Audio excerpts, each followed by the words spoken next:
نادي الزمالك مجرد الاسم كفيل إنه يحرك مشاعر ملايين من المصريين والعرب.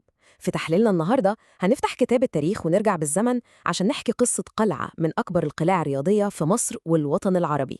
إحنا الملوك، إحنا الزمالك. ده مش بس هتاف في المدرجات، دي هوية كاملة بتلخص تاريخ طويل قوي من البطولات ومن الشعبية الجارفة اللي خلت النادي ده فخر لكل اللي بيشجعه في أي مكان في العالم. النهاردة النادي معروف بلقب أكبر قلعة رياضية في مصر، واللقب ده ما جاش من فراغ.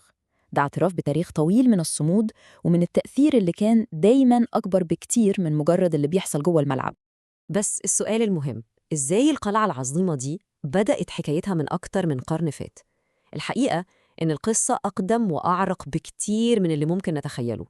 وعشان نفهم الحكاية دي صح، لازم نرجع لنقطة الصفر، للفصل الأول خالص في القصة، قصة النادي اللي كان ليه أسماء كتير.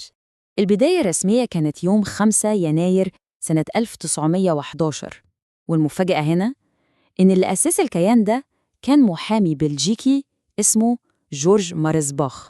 وقصة الأسماء دي لوحدها حكاية عبقرية. بصوا كده، بدأ باسم نادي قصر النيل شوية وتحول ليه المختلط، وده كان اسم على مسمى في وقت مصر كانت فيه خليط من ثقافات كتير. بعدها في العهد الملكي بقى اسمه نادي فاروق، وأخيراً بعد ثورة يوليو سنة 52 استقر على اسمه الخالد اللي كلنا عارفينه، نادي الزمالك الرياضي. كل اسم فيهم كان زي مراية بتعكس شكل مرحلة كاملة من تاريخ مصر. تغيير الأسماء ده ما كانش مجرد تغيير في ورق رسمي، لا خالص، ده كان جزء من رحلة أكبر بكتير، رحلة تشكيل هوية وطنية خالصة للنادي. نقطة التحول الحقيقية في تاريخ النادي جت في فترة العشرينات، لما تم تعيين أول رئيس مصري للنادي وهو الدكتور محمد بدر. دي كانت اللحظة اللي بدأ فيها تمصير النادي فعلاً وتحويله لمؤسسة مصرية صميمة. وكمل المشوار ده من بعده محمد حيدر باشا اللي كان وزير الحربية وقتها، ورئاسته للنادي رسخ مكانته كرمز وطني كبير. وبكده النادي تحول تماماً من مجرد فكرة بداها أجنبي لقلب مصري أصيل بينبض في وسط القاهرة. بس القصة ما وقفتش عند الهوية وبس، دي كانت كمان عن رحلة البحث عن وطن، عن مقر ثابت للقلعة دي عشان تستقر فيه. رحلة البحث عن بيت دي كانت طويلة ومليانة تنقلات. النادي بدأ مشواره على ضفاف النيل، كأنه بيستمد قوته من شريان حياة مصر. بعدها اتنقل لقلب القاهرة الزحمة عند تقاطع شارع 26 يوليو مع رمسيس، ومن هناك راح للمكان اللي فيه مسرح البالون حالياً، لحد ما أخيراً في سنة 1959 لقى بيته الأخير واستقر في مقره التاريخي في منطقة الزمالك. رحلة شاقة بس انتهت بالاستقرار في المكان اللي بنحبه كلنا النهاردة. وطبعا الاستقرار ده فتح أبواب المجد على مصراعيها. التاريخ الطويل ده كله اترمى في الملعب واترجم لبطولات وإنجازات خلدت اسم النادي. يلا بينا نفتح خزينة البطولات دي ونشوف الكنوز اللي جواها. نبتدي بكأس مصر، البطولة المحبوبة عند الجماهير واللي ليها طعم خاص جدا. الزمالك رفع الكأس ده كام مرة؟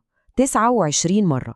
الرقم ده مش مجرد عدد، ده 29 قصة فرحة وهتافات، يعني تاريخ كامل من السيطرة والهيمنة على مدار أجيال ورا أجيال. نروح بقى للدوري المصري الممتاز، أغلى بطولة محلية. درع الدوري دخل خزنة النادي 14 مرة، كل مرة فيهم كانت بتتوج جيل كامل من الأساطير وبتكتب سطر جديد في تاريخ الكفاح الأبيض. ونطلع بره مصر على المستوى القاري، الزمالك هو ملك متوج في أفريقيا، 5 ألقاب لدوري أبطال أفريقيا، يعني بنتكلم عن البطولة الأغلى والأصعب في القارة السمراء. إنجاز بيحط النادي ده على قمة الهرم الأفريقي. والجدول ده بيلخص لنا الصورة الكاملة محلياً وعربياً وأفريقياً. الزمالك كان دايماً حاضر بقوة. شوفوا التنوع ده، من دوري منطقة القاهرة بتاع زمان للسوبر الأفريقي والأفرو أسيوي. ده تاريخ مليان انتصارات في كل حتة وكل بطولة ممكنة. والرقم الأخير، الخلاصة بتاعت التاريخ ده كله، هو 80. أيوة، 80 بطولة رسمية. ده رقم مذهل، بيحط نادي الزمالك في مكانة تانية خالص، في مصاف أكبر وأعرق الأندية، مش بس في مصر لكن في المنطقة العربية كلها. وفي الآخر القصة دي أكبر من مجرد أرقام وكؤوس. القصة هنا هي عن إرث عظيم باقي ومستمر. الرحلة نفسها كانت ملهمة جدا، من نادي فكرته بدأت مع محامي بلجيكي على ضفاف النيل لواحدة من أعرق وأكتر الأندية اللي كسبت بطولات ومحبة في العالم العربي. دي قصة نجاح مصرية خالصة من الألف للياء. والسؤال اللي بيفضل يتردد في الآخر بعد أكتر من قرن كامل من المجد والبطولات، يا ترى إيه هو الفصل اللي جاي في حكاية القلعة البيضاء؟